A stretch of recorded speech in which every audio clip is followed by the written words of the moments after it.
నమస్తే అండి. Welcome to Telugu cooks. ఈరోజు వచ్చేసి మనము చాలా టేస్టీ ఎమ్మి టొమాటో పుదీనా చట్నీ చేసుకుందామండి. అది చాలా బాగుంటుంది. ఇది దోశలోకి కానీ ఇడ్లీలోకి కానీ ముఖ్యంగా గారెలో ఈ చట్నీ తిన్నామంటే దాని టేస్టే వేరే లెవెల్ అబ్బా. చాలా కమ్మగా ఉంటుంది. అంతేగాక వేడి అన్నంలో ఒక చుక్క నెయ్యి వేసుకొని ఈ చట్నీతో తిన్నామంటే అబ్బా ఇంకా వేరే కూరే కలుపుకోరనమాట. అంత కమ్మగా ఉంటుంది. వీడియో చివరి వరకు చూసారంటే ఈ చట్నీకి ఆ రుచి ఏ విధంగా వస్తుంది, ఎందుకు వచ్చింది అనేది మీకు వివరంగా చెప్తానండి. వీడియో చివరి వరకు చూడండి, లైక్ చేయండి, సబ్స్క్రైబ్ చేయండి, అలాగే మీ ఫ్రెండ్స్కి ఫ్యామిలీ మెంబర్కి తప్పకుండా షేర్ చేయండి. మరి వీడియోలోకి వెళ్ళిపోతామా? ముందుగా ఈ టొమాటో పుదీనా చట్నీ కోసం పుదీనాను తీసుకొని శుభ్రంగా కడిగి దాని ఆకులన్నీ వలిసేసి పక్కన పెట్టుకోండి. ఈలోపు ఒక చిన్న బాండి తీసుకొని దానిలో వచ్చేసి మెంతుల్ని బాగా వేయించాలి. ఈ మెంతులు వేగే దానిని బట్టి మన చట్నీకి ఫ్లేవర్ అనేది యాడ్ అవుతుంది. మెంతుల్ని ఎప్పుడైనా సరే దోరగా ఎర్రగా వేయించుకోవాలి. మెంతులు వేగినాయి అంటే ఇదిగో ఈ విధంగా డ్యాన్స్ వేస్తుంటాయి టపటపలాడుకుంటూ, అప్పుడు వరకు వేయించాలి. అప్పుడే మెంతులు ప్రాపర్గా వేగినట్టు మనకు అర్థం. ఇప్పుడు వచ్చేసి 1.5 స్పూన్ ధనియాలను అయితే దీనికి యాడ్ చేసేసేయండి. ధనియాలను కూడా కొంచెం వేయించుకోండి 1 నిమిషం పాటు. తర్వాత 1 టీ స్పూన్ జీలకర్రను కూడా దీనికి యాడ్ చేయండి. యాడ్ చేసి స్టవ్ కట్టేసి ఆ వేడి మీద మాత్రమే జీలకర్రను వేయించండి. జీలకర్రకి ఫ్లేమ్తో పని లేదు, వేడికే వేగిపోతాయి అన్నమాట. ఇప్పుడు వచ్చేసి దీన్ని అంతా ఒకసారిగా కలిగి తిప్పేసి పక్కన ఒక బౌల్లోకి తీసుకొని చల్లారనివ్వండి. ఇప్పుడు వచ్చేసి ఒక 2 నుంచి 3 స్పూన్ల పల్లీలను తీసుకొని వీటిని కూడా బాగా ప్రాపర్గా వేగాలి. ఎప్పుడైనా మెంతులు పల్లీలు ప్రాపర్గా వేగితేనే మన చట్నీకి ఫ్లేవర్ అనేది మంచిగా యాడ్ అవుతుంది. ఇప్పుడు వచ్చేసి ఒక 10 నుంచి 15 వరకు పచ్చిమిర్చి కారాన్ని బట్టి, ఈ మధ్య వచ్చే పచ్చిమిర్చిలో కారం లేదు, అందుకని నేను వచ్చేసి ఒకసారి 12 పచ్చిమిర్చి తీసుకొని ఈ విధంగా ముక్కలుగా అయితే కట్ చేయడం జరిగింది.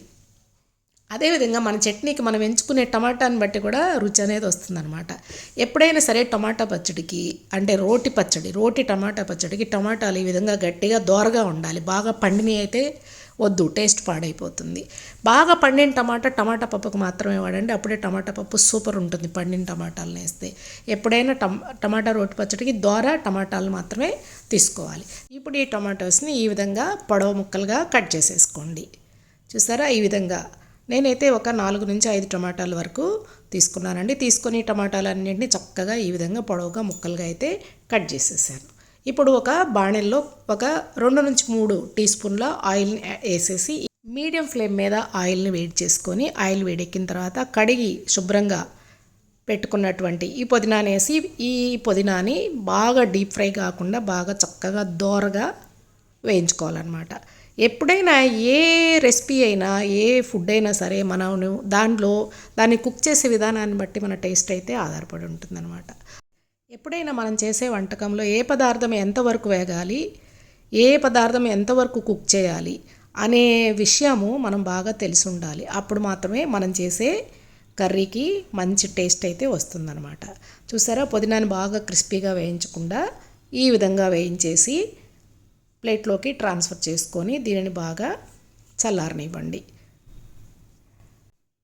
పుదీనా క్రిస్పీ వేగిందంటే మన చట్నీ టేస్ట్ అయితే మారిపోతుందండి. ఆ పుదీనాను వేయించడంలో జాగ్రత్తలు తీసుకోండి. అదే ఆయిల్లో వచ్చేసి మనం కట్ చేసి పెట్టుకున్నటువంటి పచ్చిమిర్చి ముక్కలను వేసేసి వీటిని బాగా వేయించుకోవాలి. బాగా అంటే చూసారా, ఆ పచ్చిమిర్చి మీద కొంచెం తెల్లగా కనిపిస్తుంది, అప్పటి వరకు వేయించుకోవాలన్నమాట. ఇలా వేయించుకున్నటువంటి పచ్చిమిర్చిలో మనం ముందుగా కట్ చేసి పెట్టుకున్నటువంటి టమాటో ముక్కల్ని యాడ్ చేయాలి. టమాటో ముక్కల్ని ఎప్పుడైనా ఈ విధంగా పొడవుగా మాత్రమే కట్ చేసుకోండి. ఇలా పొడవుగా కట్ చేస్తేనే ప్రతి ఒక్క టమాటా ముక్క ప్రాపర్గా చక్కగా వేగుతుందనమాట. ఈ టమాటా ముక్క యొక్క స్కిన్ ఉంటుంది కదా, ఆ తోలు ఊడే వరకు ఫ్రై చేయాలి.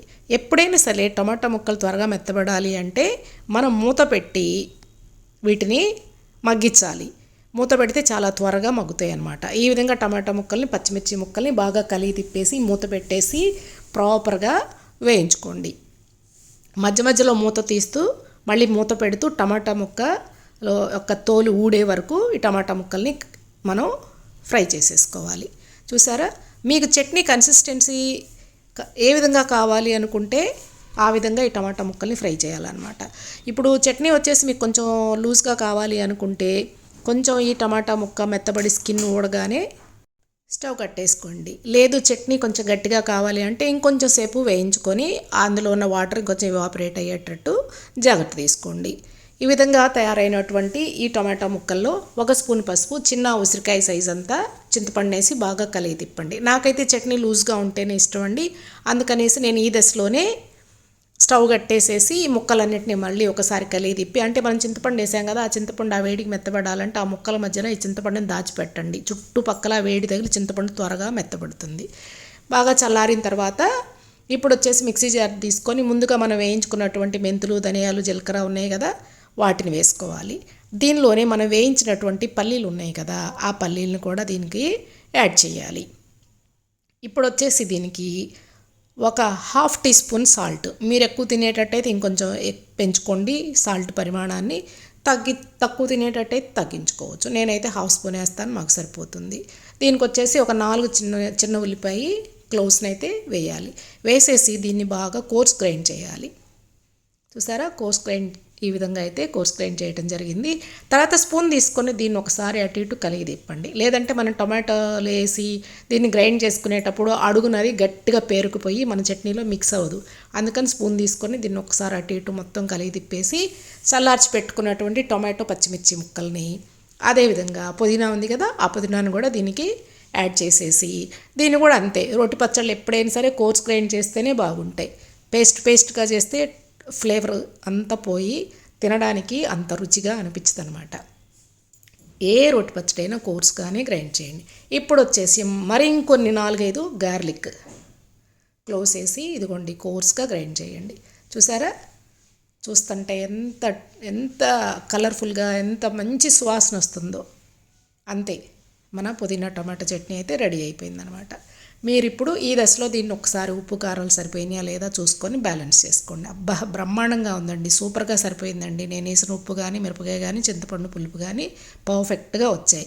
అంతే, ఒక బౌల్లోకి ట్రాన్స్ఫర్ చేసేసుకొని వేడి వేడి అన్నంలో, గారెలో, వడలో, ఇడ్లీలో దేనిలోనైనా సర్వ్ చేసుకోండి. సూపర్గా ఉంటుంది.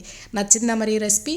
మరి ఇంకెందుకండి ఆలస్యం, వెంటనే ఈ చట్నీని తయారు చేయండి. మీ ఫ్యామిలీ మెంబర్స్ అందరికీ ఒక మంచి చక్కటి చట్నీని రుచి చూపించండి. మీకు కనుక ఈ రెసిపీ నచ్చినట్లయితే please like, share and subscribe చేయండి. మంచి రెసిపీస్తో మీ ముందుంటాను. Thank you.